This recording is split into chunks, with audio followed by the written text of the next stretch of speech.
National Leadership Vision of Special Investment Facilitation Council, Pakistan Air Force has embarked on different nation-building projects. NASTEP is a mega initiative in the same direction and of national strategic importance. In order to give further detail about Project NASTEP, I request Dr. Liaqatullah Iqbal to kindly brief the august audience. Dr. Liaqatullah Iqbal.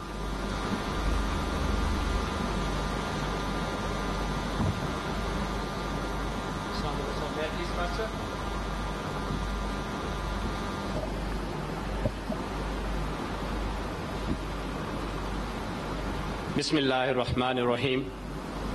Honorable Prime Minister of Pakistan, Excellency, worthy Chief of the Army Staff, Sir, worthy Chief of the Air Staff, Sir, Federal Ministers, distinguished guests, august audience, and our very beloved brothers and sisters from the allied countries, especially mention of China, Turkey, and other countries.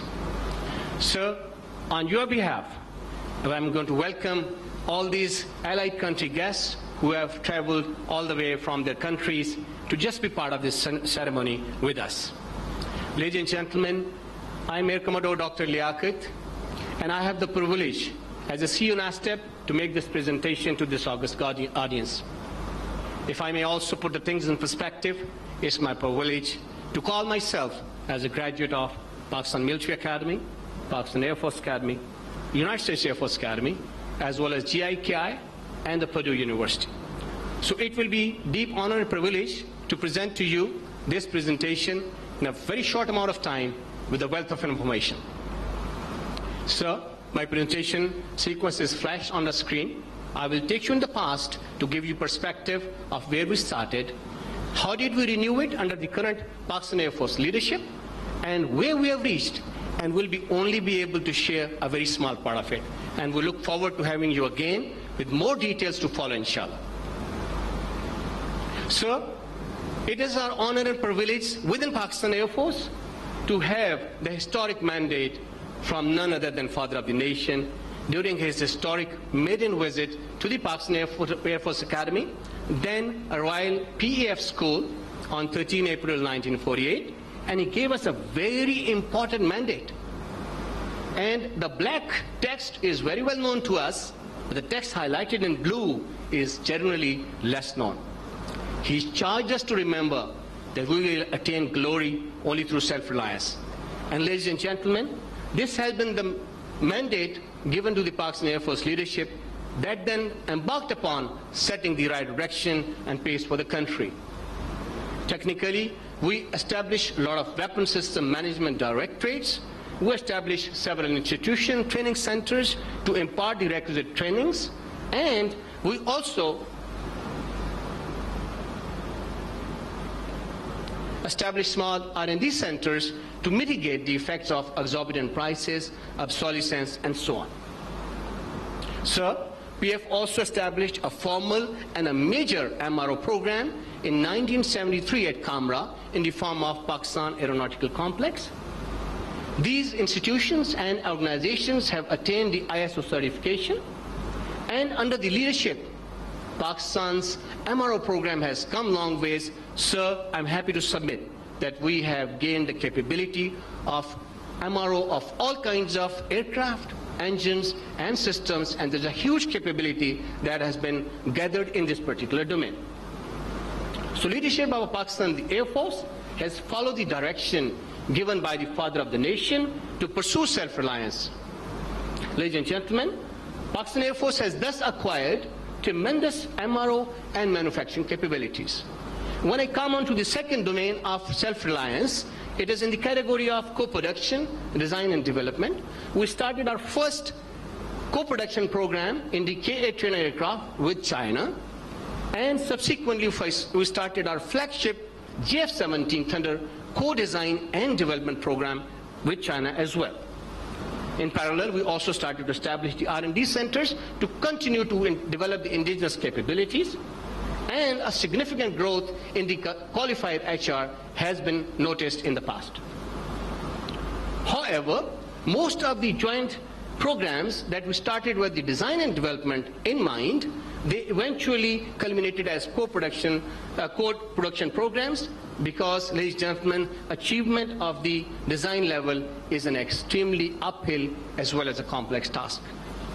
But fortunately, we have to remember that we have been able to get overall, PFS has been able to achieve the great MRO capability, and design level capability is required and wanting to go to the next level.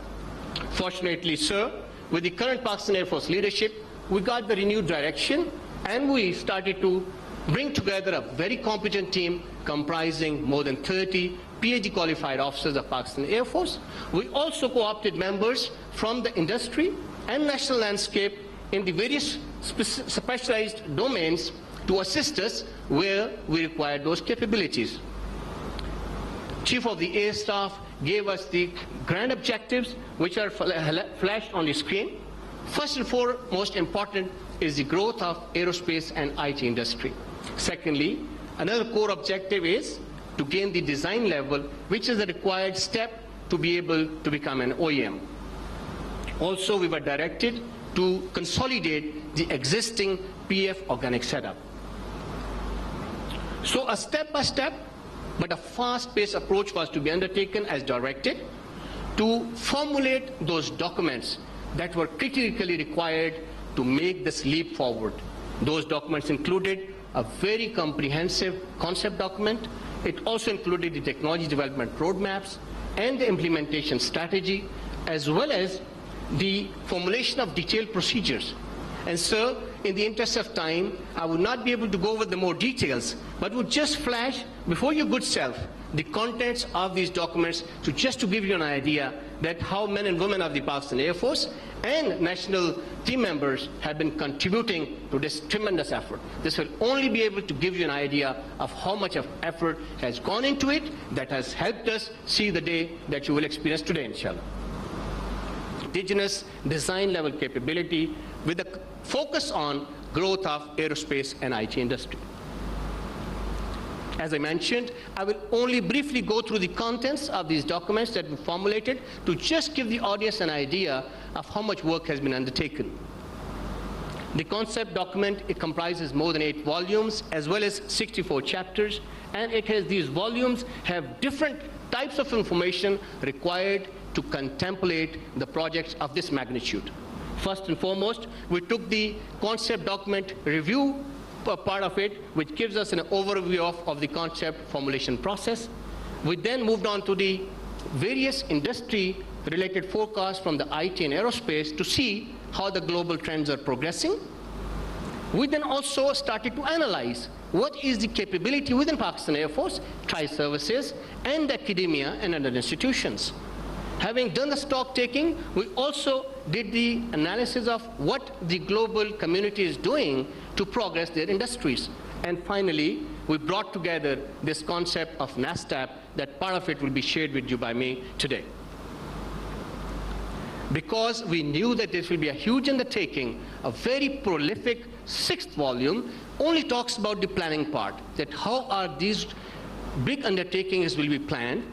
And you can see from just the sheer magnitude and number of the chapters that we dedicated with the specialists day in and out to formulate those procedures and strategies as to how we will proceed. This is again the content of the planning part.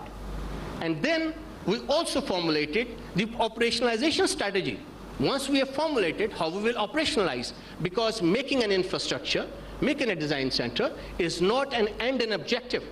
The end objective is what has been already given to us by the leadership of the Pakistan Air Force. So we made the operationalization plans. Again, these are some of the chapters from the same. So this is the complete list of 64 chapters that had gone into this prolific document that we formulated under the clear direction of the leadership of Pakistan Air Force. Next document that I want to very briefly touch upon is the technology development roadmap. This is the fundamental document that you cannot move without having a very articulated milestones and step-by-step processes, how would the core capability will be developed. And these again require very specialized people from the respective domains. TDR leads to the systematic design and development of key technologies, and we consider it as a living document because the pace of technology and the change of technologies have to be kept pace with, and it has to be therefore revised periodically. Sir, to just give you an example of what kind of technology development roadmaps we have formulated, on the top you will see the capability development in a simulators domain, and on the bottom you see the projects. And we have planned this for 10 years for more than 12 technology divisions of NASTEP and to be developed over the next 10 years. So you can imagine each of these roadmaps, how much of effort has gone into it and how they have to be implemented. Again, I will briefly touch upon the contents of this particular document. The TDR formulation process is given, then analysis of existing capabilities is again revisited, and we talk about the NASTEP systems and key technologies. What are the key technology areas that we are going to focus to gain that design level capability? We identified very important key technology areas and prioritized them to be developed in NASTEP technology divisions. And these are the divisions that are highlighted before you in which we are currently progressing. And inshallah, most of them you'll be visiting today, and in coming times, rest of them, some are being established at other places. And human resource is the linchpin for all these undertakings. So we touched upon this topic in concept document as well as in the technology development roadmaps. And again, a very pragmatic implementation plan. Sir, I would like to take just 30 seconds on this particular slide. That implementation plan is very important. We're embarking upon a journey that has to be calibrated from time to time. We have to apply mid-course corrections. So we did not plan 10 years in one go, but we planned stage-wise plan. First 2 years, we will do these projects and these technologies. Then another 4 years, this will be done. And these will be the targets for next 4 years. And that is how we formulated this implementation strategy. Last but not the least, sir, I would like to submit to you. Rawalpindi में national aerospace science and technology park की इफ्तिताही तकरीब जारी है। शुरका को brief किया जा रहा है। अभी शामिल करेंगे जियो हेडलाइंस। जियो हेडलाइन न्यूज के लिए ताउन किया है एक्स्ट्रा लॉन्ग ऑलवेज के 3 गुना तहफ्फुज़ से रहो extra confident new always extra long.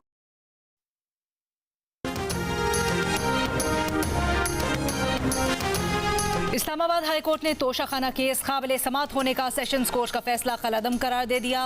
अदालत ने केस दूसरी अदालत मुंतकिल करने की चेयरमैन पीटीआई की दरखास्त मुस्तरद कर दी। चेयरमैन तहरीक इंसाफ की दरखास्तों पर महफूज फैसला सुना दिया गया।